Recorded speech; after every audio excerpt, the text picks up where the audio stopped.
तो दोस्तों नमस्कार, आपका दिन शुभ हो। अब हम लोग आदिकालीन गद्य भाषा पढ़ेंगे।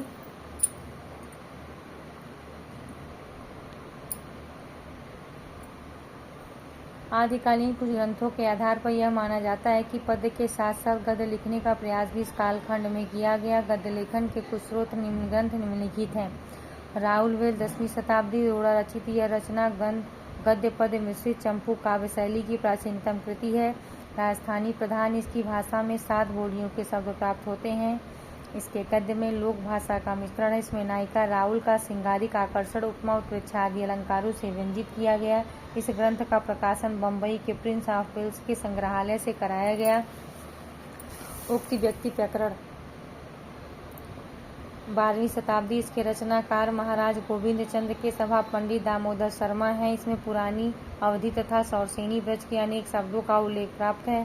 12वीं शताब्दी के प्रारंभ में दामोदर पंडित द्वारा रचित बोलचाल की संस्कृत भाषा सिखाने वाला यह ग्रंथ विशेष महत्व रखता है। इस ग्रंथ ने हिंदी की प्राचीन कोसली तथा अवधी बोली के स्वरूप का बोध कराने में सहायता मिलती है। हिंदी भाषा के क्रमिक विकास एवं इतिहास के विचार से 12वीं सदी के प्रारंभ से बनारस के दामोदर पंडित रचित यह द्विभाषित ग्रंथ संस्कृत रूपों के साथ पुरानी कोसली को उदाहरण स्वरूप प्रस्तुत करता है। इसमें भी गद्य एवं पद्य चंपू शैली का प्रयोग किया गया व्याकरण आधारित ग्रंथ है। वर्ण रत्नाकर 14वीं शताब्दी ज्योतिश्वर ठाकुर मैथिली हिंदी में रचित इस ग्रंथ के माध्यम से तत्कालीन सामाजिक सांस्कृतिक चित्रण पर प्रकाश के साथ ही गद्य के विकास पर भी व्यापक प्रकाश पड़ता है। इसमें कुल 8 कल्लोल हैं। नगर वर्णन, नायिका वर्णन, आस्था वर्णन, ऋतु वर्णन, प्रणायक वर्णन, भट्टादि वर्णन, शमशान वर्णन, यह अधूरा है 8वां। इनमें न तो अभ्रंश का व्याकरणिक ढांचा है और न कृत्रिम शब्दावली। इस समय यह लोक भाषाएं अभ्रंश के स्थान पर साहित्यिक रूप में प्रयुक्त होने वाली लगी हैं। इन आधुनिक लोक भाषाओं के साथ ही हिंदी जाति का उदय होता है। अभी आदिकाल का नामकरण।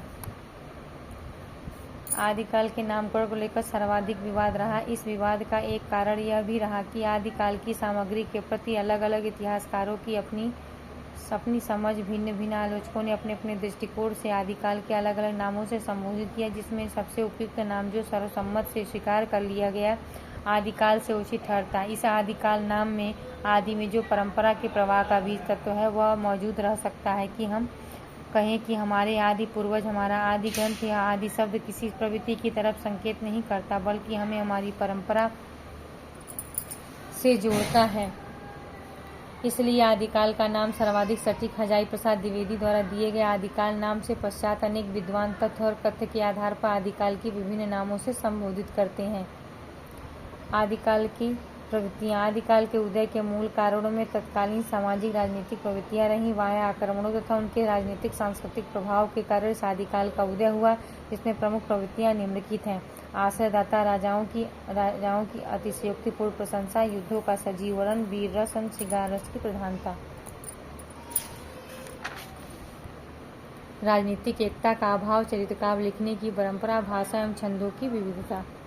ये हो गया आज आदिकाल खत्म।